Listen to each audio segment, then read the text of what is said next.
عليكم ورحمة الله وبركاته. أهلا وسهلا بكم مع مطبخ لذ الأكلات العراقية والمصرية. اليوم طريقة الجلاش باللحمة المفرومة، وهنا الطريقة هي كل ما بيها. أنا قبل فترة منزلة هذا الفيديو طريقة الجلاش باللحمة، في طريقة هي الخليط أو الصلصة مالتها أو الصوص بطريقة جديدة إن شاء الله راح تعجبكم كلش حلوة. هنا كوب واحد من الحليب ومعلقة صغيرة من البيكنج باودر ومعلقة من السمنة البلدي. هنا بعد ما دهنت الصينية من هذا الخليط دهنة خفيفة، نبدي ننزل قطع الجلاش بهذه الطريقة، كل قطعتين مع بعضهم. ومن أنزل كل قطعتين مع بعضهم أروح أدهنهم من هذا الخليط، دهنة البيكنج باودر والحليب والسمنة. طبعا هنا عندكم بعد ما أخلص هذه القطع نبدي نرص اللحمة. هنا ندور إنه الحليب يطريها، يخلي ورق الجلاش حلوة طرية يعني متلاصقة مع بعضها ما متطشرة، والبيكنج باودر ينفشها ما تبقى يعني ما طرية ومهبطة، لا حلوة منفوشة.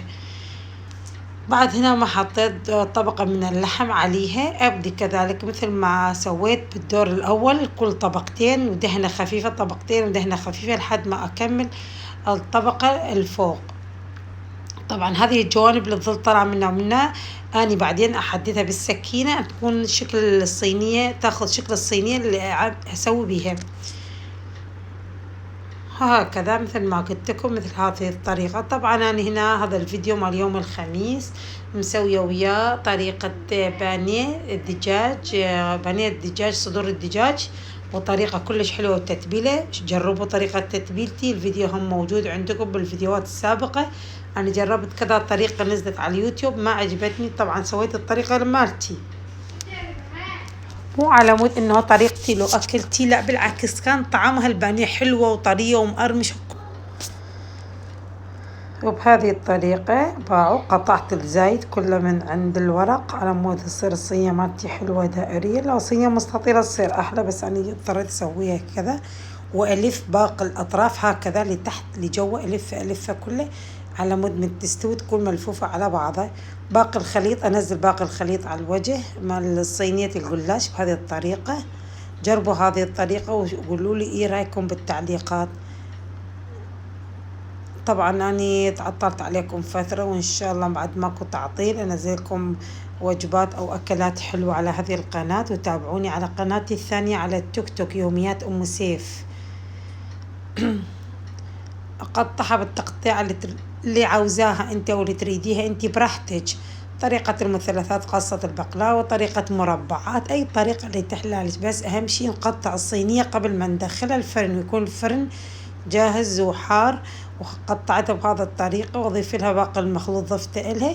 حرك الصينية على كل جوانبها بحيث الخليط ينزل على جميع المسامات على مود تستوي بسرعة ويصير لها طعم كلش حلو. اللي هنا وادخلها الفرن، ما تطول بالفرن غير ربع ساعة وتشوفون شكلها كلش حلو بعد ما استوت.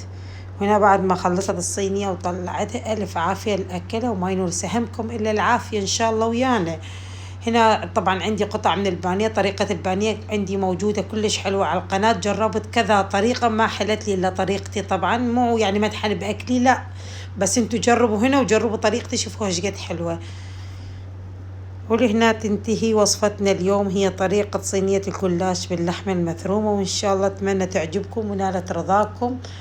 واللي عجبته الأكلة لا ينسانا باللايك والتعليق والشير والمشاركة في القناة. إلى اللقاء مع مطبخ ألذ الأكلات العراقية والمصرية. تابعوني على التيك توك يوميات أم سيف، وعلى الفيسبوك ألذ الأكلات العراقية والمصرية.